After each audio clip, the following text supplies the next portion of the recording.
Okay, we have special populations in arms race, bone health, and osteoporosis.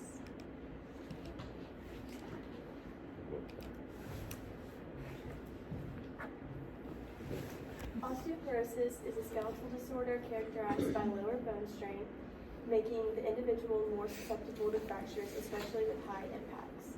It affects approximately 200 million women worldwide. It is predicted rise is affecting others with the increase in life expectancy.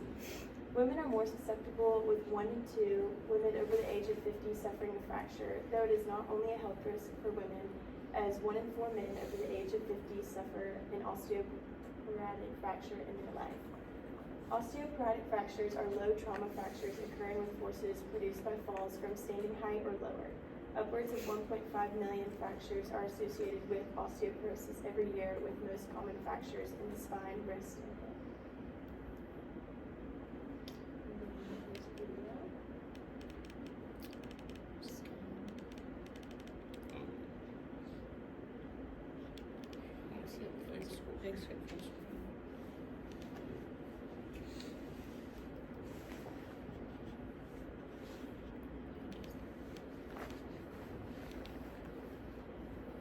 The body's constantly replacing old bone tissue with new bone tissue, which is made of calcium and collagen.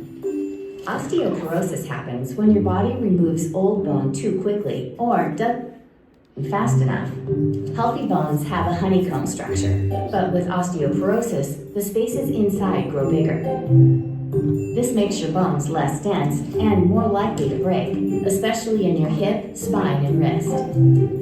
Osteoporosis is called a silent disease because you might not know you have it until you break a bone. The good news is that it can be treated and even prevented by taking care of your bones. Your body needs calcium to work like it should, but it doesn't make calcium on its own. If you don't get enough calcium every day from foods and vitamins, your body takes it from your bones, which speeds up bone loss.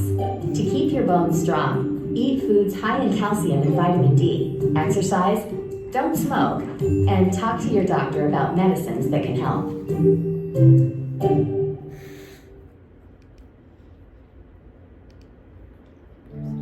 Ready to break out of your slump, slouch, or hunch? Here are some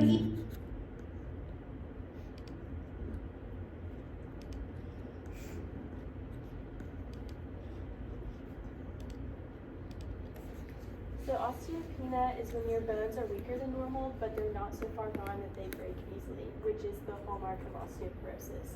Some symptoms include back pain caused by a fractured, collapsed vertebra, loss of height over time, stooped posture, bone that breaks more easily than expected. Some treatments include exercise, nutrition, and medication. Why is osteopenia on the rise? Some things can make bone loss happen more quickly, leading to osteopenia, such as hypothyroidism. Medications such as prednisone and some other treatments for cancer, heartburn, high blood pressure, and seizures.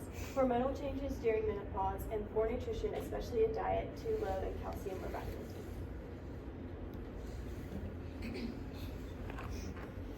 So the recommendations for healthy individuals is 5 or more days of moderate exercise or 3 or more days of exercise for vigorous, or a combination of moderate and vigorous exercise on 3 to 5 days a week is recommended.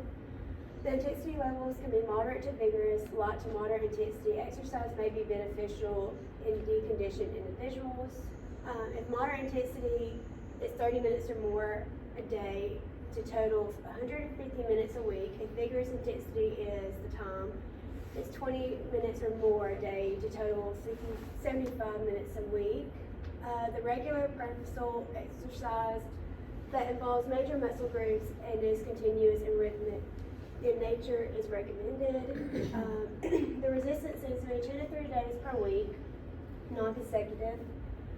Flexibility 2 to 3 days per week, static stretch 10 to 30 seconds, and 2 to 4 repetitions of each exercise. So special considerations, sedentary behavior can have adverse health effects even among those who regularly exercise. Adding short physical activity breaks throughout the day may be considered as a part of the exercise. Recommendations for individuals with osteoporosis: the frequency needs to be 4 to 5 days per week. The intensity is moderate, 40% to 59%. Use the CR10 scale with ratings of 3 to 4 might be a more appropriate method of establishing intensity. Begin with 20 minutes for the time, gradually progress to a minimum of 30 minutes with a maximum of 45 to 65 minutes. Walking or cycling or other individually appropriate aerobic activity. Resistance, start with 1 to 2 non-consecutive days per week, may progress to 2 to 3 days per week. Adjust resistance so that last 2 repetitions are challenging to perform. High intensity training is beneficial in those who can tolerate it. Begin with 1 set of 8 to 12 repetitions, increase to 2 sets after about 2 weeks, no more than 8 to 10 exercises or sessions. Standard equipment can be used with adequate instruction and safety considerations.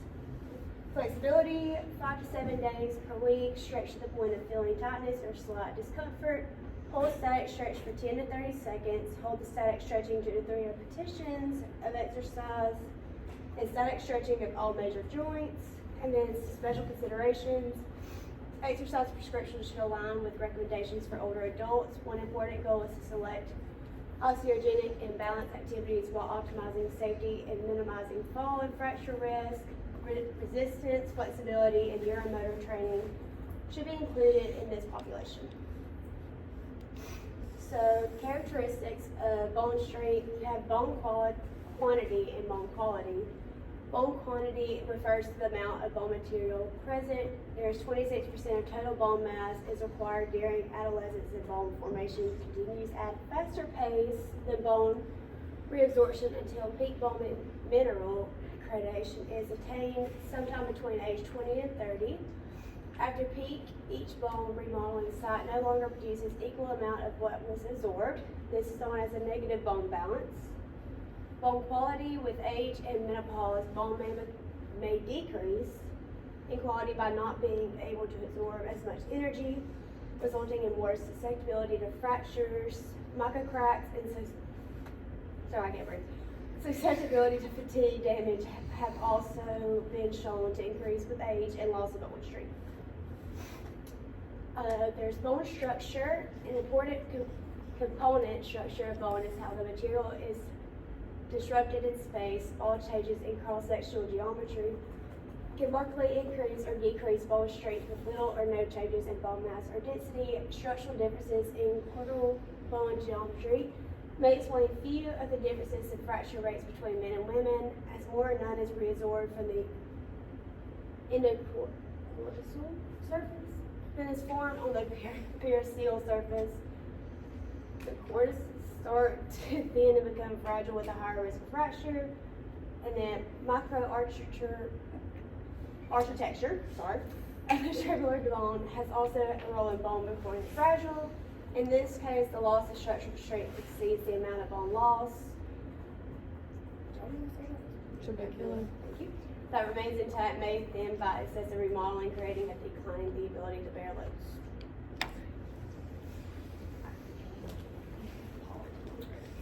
Exercise testing considerations: by itself, a diagnosis of osteoporosis is not a contradiction for a symptom-limited exercise test.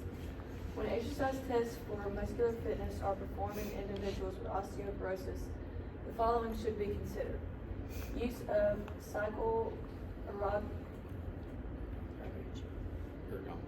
ergometry as an alternative to treadmill to access cardiovascular function may be indicated in patients with severe vertebral osteoporosis for whom walking is painful.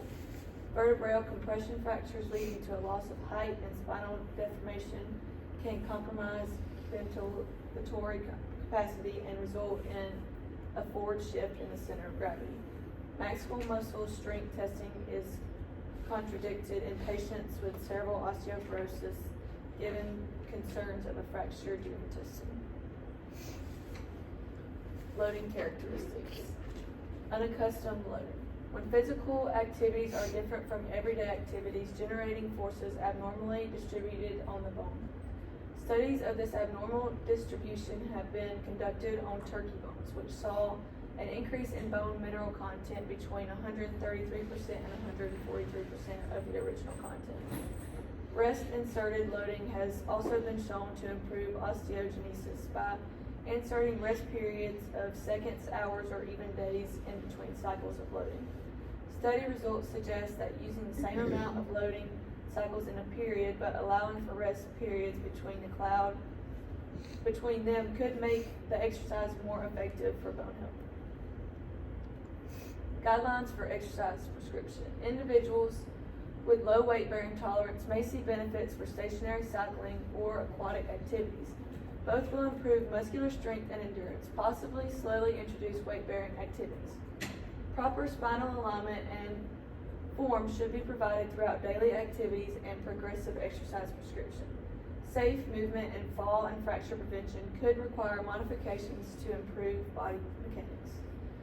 Modifications could include exercises involving in-range trunk flexion or rotation, yoga poses or golf swing, or dynamic abdominal exercises, sit-ups, because they generate larger force on weakened bone. Certain activities should be avoided or modified, such as explosive loading, high-impact loading, or quick and repetitive movements. Also, lifting and lowering heavy objects from the floor and overhead increased load on spine should be avoided. Risks for and prevention of fracture. With age, bones become more susceptible to break. There are different types of management strategies with pharmacological therapy, lifestyle modifications. All postmenopausal women and older men, regardless of fracture risk, should be encouraged to engage in behaviors that may reduce their risk for skeletal fragility and falls. Regular exercise, smoking cessation, avoidance of excessive alcohol intake, and visual correction to decrease risk of falling. Calcium between 1,000 and 1,500 milligrams, and vitamin D between 600 and 800. The prevalence of remodeling in bone is also increased with exercise. With the increase in bone tissue strength that occurs with exercise, the number of microcracks occur in the bone. This damage is thought to be targeted for removal by osteoclasts, and new bone will be formed. One of the chronic effects of exercise on the skeleton includes the maintenance of bone tissue quality through specific remodeling. Osteoporosis is a disease associated with advanced aging. There is almost universal consensus that healthy behaviors in youth are important for reducing the risk of osteoporosis. And for the Gemini AI slide, there's moderate evidence for a relationship between bone health and adverse response to exercise. Here's a breakdown of the evidence. Exercise is generally beneficial for bone health. Weight-bearing and resistance exercise are particularly effective. However, excessive exercise can have negative effects on bone health in some individuals, especially those with underlying conditions like osteoporosis. Studies have shown that high-impact activities and prolonged endurance exercise can lead to stress fractures, bone loss, and other musculoskeletal problems. And to summarize everything, many risk factors for osteoporosis and falls can be prevented or at least lessened by using lifestyle modifications such as implementing exercise in daily life. Exercise builds bone in youth, maintains bone strength in adulthood, and slows the loss of bone strength in old age. Exercise can also improve posture, balance, muscle strength, and coordination, which all help prevent falls. Resistance, flexibility, and neuromotor training can be added to weight-bearing aerobic training to improve dynamic balance and minimizing fall and fracture risk.